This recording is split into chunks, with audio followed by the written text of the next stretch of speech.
భార్యని గౌరవించడం రావాలి జీవితంలో. ఎందుకు రావాలి అని అడగచ్చు మీరు. భార్య ఎవరు? ఆమె నాతో కలిసి పుట్టిందా? నాతో కలిసి పెరిగిందా? నాతో కలిసి చదువుకుందా? ఎక్కడో పుట్టింది, ఏ ఊళ్ళోనో. నేను ఓ జిల్లా వాడిని అయితే ఆమె ఇంకో జిల్లాకి చెందిన పిల్ల. అసలు ఆ అమ్మాయి ఎవరో నాకు తెలియదు.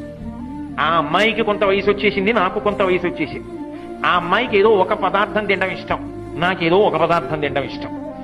కానీ ఈయన భర్త అని నేను ఆమె మెడలో 3 ముళ్ళు వేయగానే ఆమె తన ఇంటి పేరు వదిలేసింది, వంశం వదిలేసింది, తన ఊరు వదిలేసింది, తల్లిదండ్రుల్ని వదిలిపెట్టేసింది, తోబుట్టువులను వదిలిపెట్టేసింది, స్నేహితులను వదిలిపెట్టేసింది.